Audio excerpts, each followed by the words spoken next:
Good evening, good morning, good whatever time it is you're listening to this. I hope you're having a good one. I'm going to be going over the datasets, the SPY for March 11th, 2025, and I'm also going to be discussing some other stuff. I'm actually going to be discussing the other stuff after the data, before we get into the TA though, so I'll put timestamps down, but there's just some thoughts I want to go over. I just want to preface this video that I have not been feeling good today, and I have an extremely busy day tomorrow. So between the market sell-off and just dealing with real life stuff, I've been extremely tired. So I'm sorry if I sound really tired throughout this video. Thank you. But quickly going over the data sets. Now, excuse me, for tomorrow, which is Tuesday, um, we only have JOLTS data really, and then we have the 3-year treasury. Now, seeing how the market has sold off immensely today, that 3-year treasury is going to be pretty important to see how they how the treasury market prices in the 3-year auction. I believe the auction today, no, there was no auction today. There was a smaller auction today, but I don't really care about that one. But yeah, tomorrow's a very slow day for data. There's only the JOLTS data. I don't really anticipate anything crazy from that. And then the 3-year auction. Now, before we get into the technical analysis today, I just wanted to go over some other things I've been looking up since we had such a major sell-off, and we've been in a major sell-off for, the past 2 weeks now. This is the 5-minute chart from today, and we had a high of 569 and a low of 555. Um, very extreme sell-off. So there's a little I want to talk about this sell-off because, as I mentioned in the video yesterday, this isn't a standard sell-off at all, and it's starting to get extremely deep, and many are asking me, oh, well, where's the support? Where's the support? Uh, we could still be heading down to the 535, and that's kind of a scary thought, but um, yeah, we'll talk about that. But I did want to go over some other things first, and the reason why I don't think we're going to be going down there. Let's see if my internet tab will pull up. So chip demand is still extremely high right now. I think a lot of people think that this is the AI bubble bursting, and that's really not the case. Um, TSM has their AI chips specifically up over 40% just in February alone. Um, Says the sales fell from January 2025, but let's see. Combined revenue for the first 2 months of 2025 jumped 39% year over year as demand continues for its artificial intelligence chips. So TSM is pretty much the main top dog producer for the semiconductors, for Nvidia, I mean for everybody. Um, that's a big deal. If TSM is saying that their demand is still skyrocketing, and their customers are mainly going to be these big chip companies or governments, things like that. So um, it's big companies that are putting these major sales into TSM. So if these major companies are pouring money into TSM chips, then um, this means that AI is not slowing down at all, and that there's going to be a whole new round of new AI tech coming in very soon. And by soon, I don't exactly mean months. It could be years from now, but in the grand scheme of things, that is very soon. Um, I mean that's showing that the top chip maker is getting billions and billions and billions of dollars pouring in, when the market is selling off out of fear, considering that, the bubble might be bursting. So I don't think that's the case. I think that we're going to see AI pick up even further and push the market up even higher than it's been. What I do think is happening is that people are really just afraid of uncertainty. And let me make sure that ad is not showing. Okay, sorry. That's this half nude, like fat guy. Um, these AI ads are so terrible. Jeez Louise, man. Okay, anyway, tariff fears, uncertainty. I think that's really what's gripping the market right now. And it's not so much fears of that there is tariffs, it's fears of everything's still really up in the air.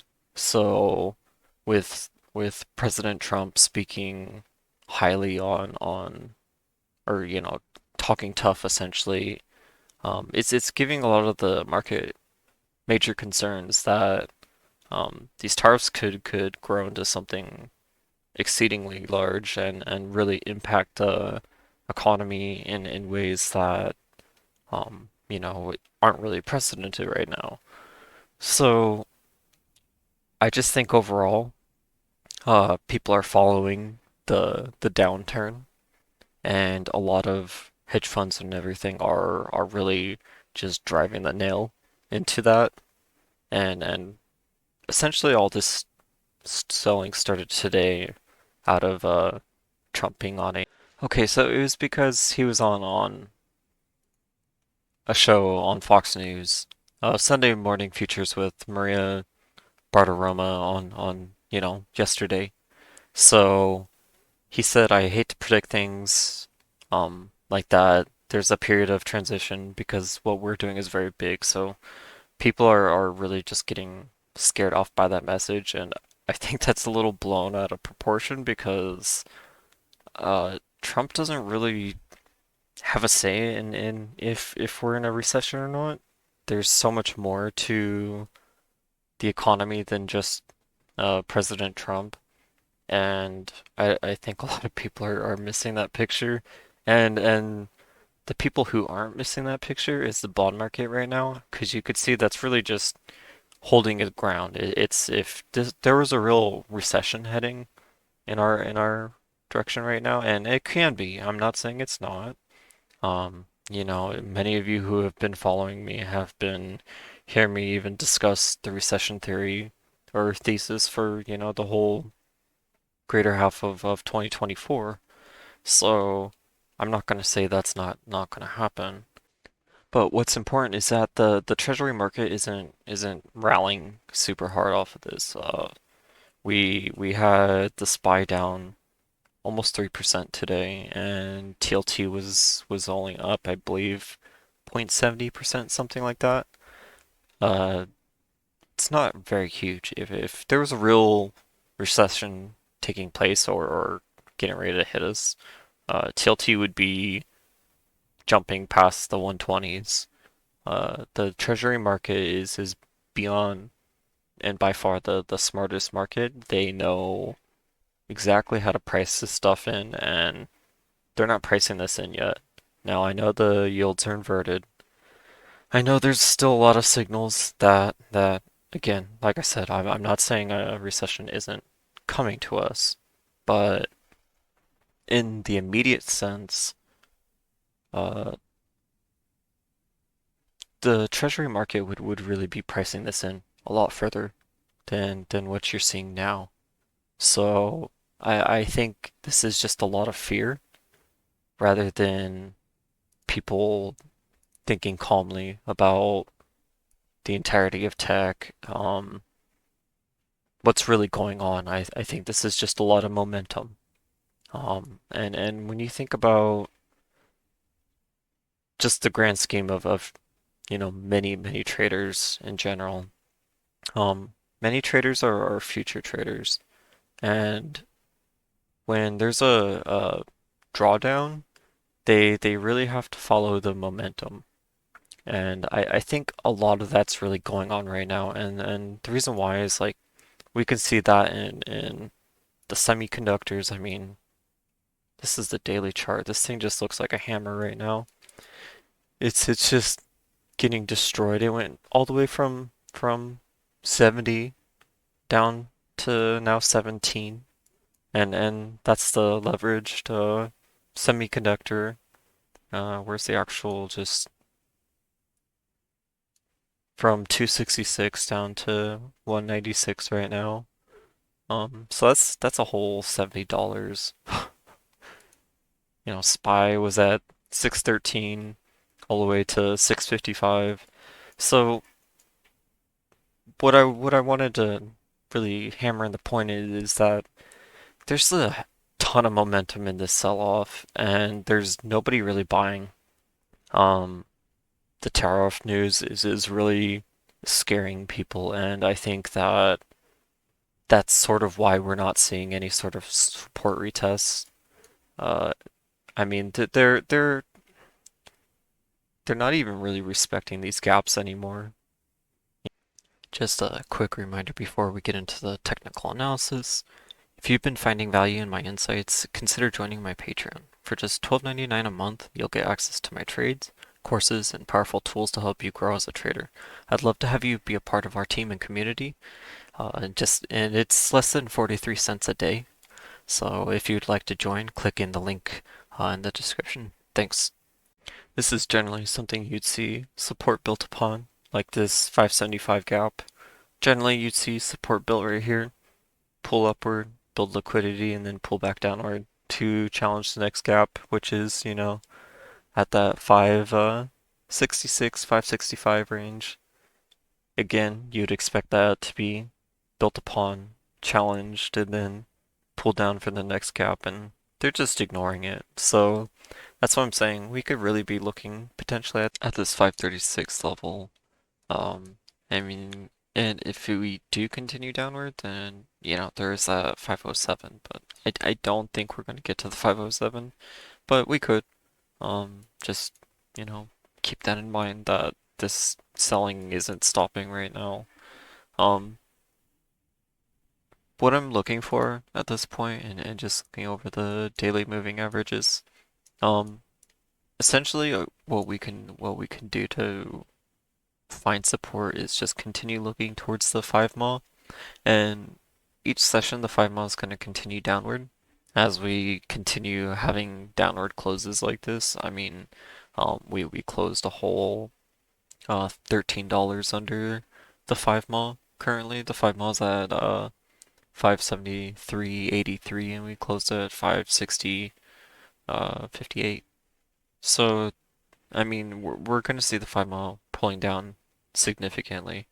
And how we know that support's going to be taken is you're going to see the 5 mile tested. So say it's 573 right now, 560. So it's probably going to open around, I want to say 567, 568 range, give or take. It'll be in that area somewhere. So assuming it's in that 560 567, 568 range, then what we can look forward to on the hourly chart, let's go ahead and hide the Bollingers and the moving averages. Now, I'm not going over the Bollingers and moving averages like normal, primarily just because today's sell-off was really, really deep and this whole selling has been really unprecedented. So there's no point in discussing the moving averages at that perspective. We just need to either look for the 5 mile retest or um, continue riding this downward. This is very, very strong selling. It's very controlled selling, and they haven't focused on retesting support, not even a single time. There was a very small test in here. There's or a very small consolidation right here. But other than that, it's just been a massive sell downward. And we don't know how far this goes, as I said. Um, this is driven off of momentum and fear. So you can think of this almost like a short squeeze, but it's the inverse version. It's the bear's version of a short squeeze. Um, and we can see that looking at volatility too. Where's the VIX? The VIX has gone from 14 all the way to 30 essentially in the span of 3 weeks, and that's well above the $20 fear range essentially. So the selling is very significant. Uh, but what do we need to do from here? Is really the important part. Um, I wouldn't suggest trying to catch this with calls. Um, what you're gonna want to do is wait for that 5 mod to be retested first before you take calls on this. What you should be doing is continue uh, writing puts down. I wouldn't even try to hedge the calls too much at this point, other than for scalping. This is super good for scalping. Um, just standard day trading, but I would not try to uh take calls into this right now.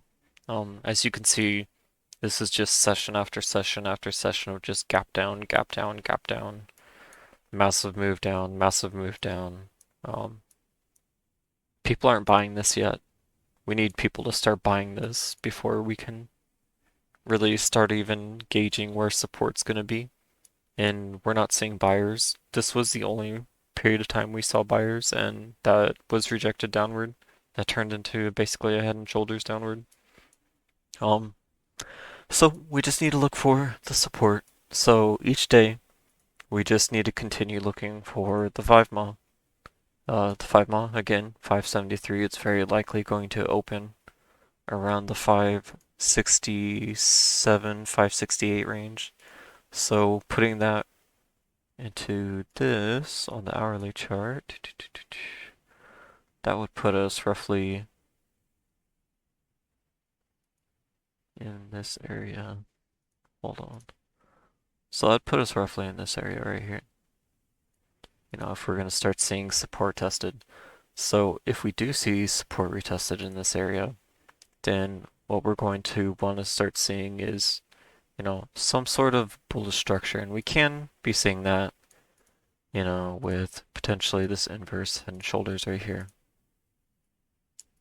But we want more confirmation to this. So we want the 5 mile being tested. So say they do aim for that 5 mile. We want the 5 mile being tested. And then we want, some actual structure forming here to suggest that we're going to break upward, like an inverse head and shoulders type of movement and filling the cupward or the cup upward. Making my own words now. The cupward. Um, anyway, so filling the cup upward. That's gonna make me laugh for the next week. Um, just continue looking for bullish structure if there's gonna be bullish structure. And again, all you have to do is continue looking for the 5 daily moving average.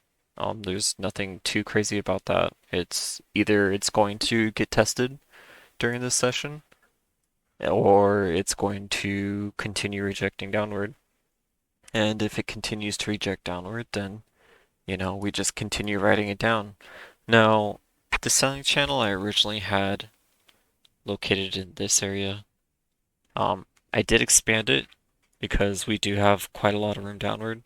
And this would be the next area to target anyway, whether we build support in this range or whatnot. So the selling channel is quite wide, but we should start anticipating support being tested. I know I've been saying that every day now for the last week and a half, but that's kind of just what you have to do. Um, either you've been shorting this and you're going to continue shorting this, or you're just going to be patient and allow the market to retest the 5 day moving average and build support, and we go from there. There's really nothing more to it than that. Um, it's basically an inverse squeeze right now. So we just need to treat it as that. And how you would kind of short the top of a squeeze is you'd wait for the momentum to slow down and drop, and then you would start shorting it. So this is kind of the same way. We need the selling momentum to calm down, and we need buyers to start stepping in. Uh, Buyers have not been here at all. The candles are just getting exceedingly larger and larger over the weeks. So we'll see where the selling goes. If you are in calls, I'd probably if we start gapping down further, I would consider cutting the calls if they're not hedged. Um, if you don't have some sort of puts, you should have some sort of puts. It kind of doesn't matter at this point. You should be prepared for more room downward. Uh, Again, if we're going to see upward, we're going to see the 5 mod tested. Simple as that. I'm going to stop rambling. I've had a really long day and I'm extremely tired. So, with that said, I hope everyone has a great day today. And by today, I mean tomorrow. Um, and trade safe. And I will talk to you in the next one. Take care.